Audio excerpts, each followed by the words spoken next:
मैं अपनी नौकरी, अपनी सैलरी का घमंड नहीं करती हूँ,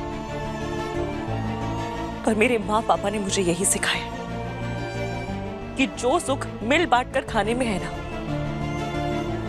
वो अकेले नहीं है।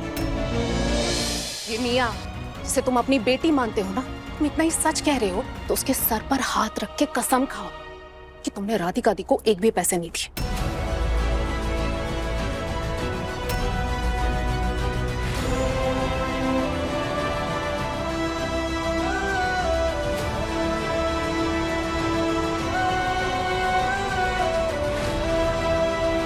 खाओ ना।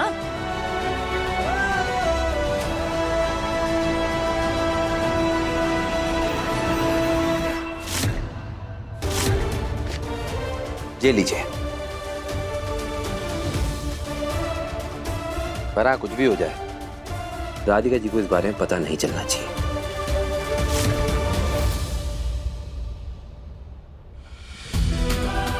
अरे ये तो पूरा फंस गए हम। झूठी कसम खा नहीं सकते क्योंकि कसम नेहा की है, और सच बोल नहीं सकते क्योंकि तब राधिका जी को पता चल जाएगा कि उनकी तनख्वाह का एक हिस्सा हमारी तरफ से आता है। करे तो क्या करे। क्या हुआ वीर, चुप क्यों हो गए? खाओ ना कसम, तुम्हारी बेटी है। खा के कहो कि तुमने राधिका दी को कभी कोई पैसे नहीं दिए। खाओ कसम, प्रूव करो।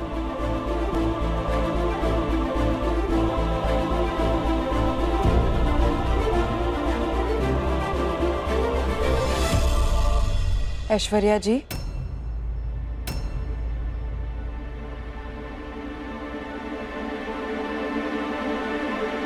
आप ये क्या कर रही हैं? ऐसे बड़ों के विवाद में बच्चों को बीच में लाना उचित नहीं है,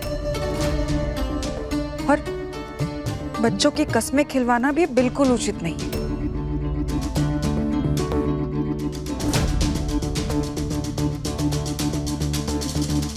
ये आप क्या कर रही हैं दीदी? बिल्कुल सही कर रही हूँ मैं। तुम्हारे आंखों पे पट्टी बंधी हुई है वीर।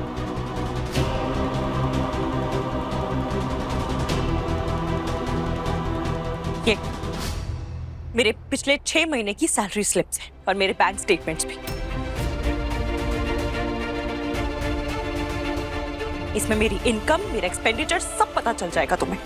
और ये लो, कल की विड्रॉल स्लिप, जो पैसे मैंने निकाले थे राजू भैया को देने के लिए, उसकी। चाहो तो उन्हें फोन करके पूछ सकती हो कि मैंने उन्हें कितने पैसे दिए थे। मैंने किसी से पैसे नहीं लिए, ना वीर से, ना चौहान फैमिली से, और ना ही किसी और से।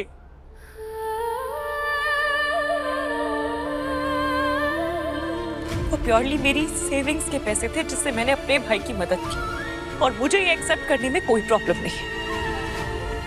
इनफैक्ट अभी अभी मुझे प्रमोशन मिला है, इंक्रीमेंट भी मिल रहा है, तो जरूरत पड़ी तो कुछ पैसे और दूंगी उन्हें।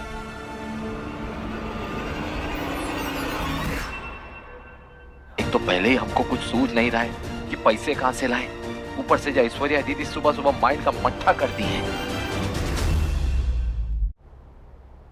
आप लोग प्लीज मेरी बात को अदरवाइज मत लीजिएगा।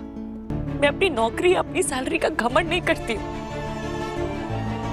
पर मेरे माँ पापा ने मुझे यही सिखाया कि जो सुख मिल बांट कर खाने में है ना, वो अकेले नहीं है।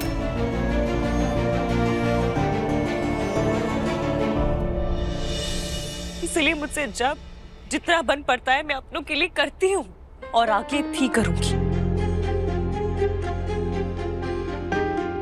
इनफैक्ट मैं तो ये सोच रही थी कि इस महीने का जो इंक्रीमेंट मुझे मिलेगा, वो पूरा का पूरा पैसा मैं अपने माँ पापा को दे दिया करूंगी, क्योंकि एक उम्र तक हम बच्चे उनकी जिम्मेदारी होते हैं, पर उसके बाद हमें अपने माता पिता की जिम्मेदारी खुद उठानी चाहिए।